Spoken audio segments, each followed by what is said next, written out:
is completely nonsensical. This state doesn't exist. Just because a number of countries, including apparently the United Kingdom government, wants it to exist, doesn't mean it becomes in existence. Certain conditions have to be met in terms of international law. They have not been met. Anybody with half a brain can see this thing doesn't exist. And the hapless Lammy, to whom you've just referred, on that very interview with Trevor Phillips, made a complete idiot of himself because he actually admitted that just recognizing a state of Palestine, he said, of course it doesn't bring it into existence. Well, if it's not in existence, then what are they recognizing? Not quite. There's no logic, is there? No, they're recognizing an idea. They're recognizing a wish. I mean, the whole thing is would be farcical, would be comical, were it not so serious. It is, as your viewers have just said, a reward for terrorism. Yes. Hamas has actually said, thank you. It has said, this is the fruits of October 7. Can you believe this? That Britain's Labour government under Sir Keir Starmer has delivered to Hamas a reward for the most barbaric and biggest single atrocity against the Jewish people since the Holocaust. What an appalling disgrace for a British Prime Minister. Yeah. And what I've been saying this morning as well, it doesn't appear to have been any kind of public conversation about it. There's been no debate in Parliament, as far as I'm aware. I haven't really even read a piece written by a cabinet minister in defence of this particular position. There's been no intellectual conversation about it whatsoever.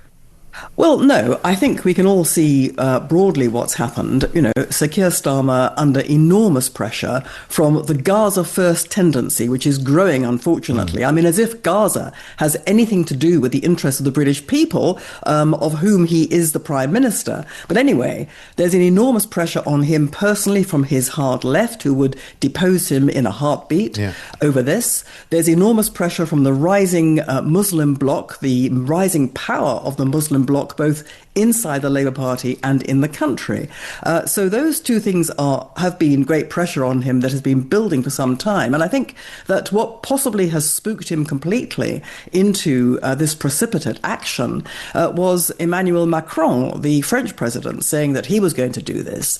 And I think that probably Sir Keir Starmer thought, well, I'm going to be left, looking even more weak or I'm going to be in an even weaker position in terms of these people who want my head if I don't go along with this. Plus, I'm afraid to say, I think that Starmer himself, he's obsessed by what he calls the two-state solution, which involves a state of Palestine being created.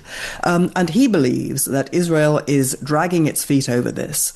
Well, of course, Israel's dragging its feet over this. There cannot be a state of Palestine because the only purpose of such a state, as the Palestinian leadership has said time and again, often in Arabic, but it is said time and again, the only purpose is a stage. It's part of what they call a strategy of stages to destroy Israel.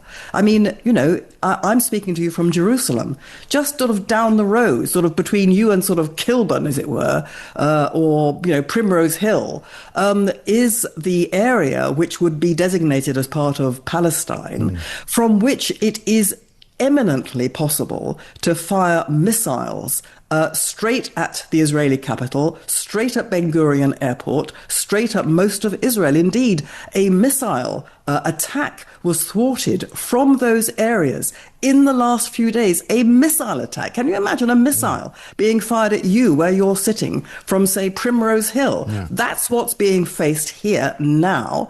That's what Keir Starmer wants to bring into existence permanently. What is the man thinking of? He is either delusional or he's evil. Right.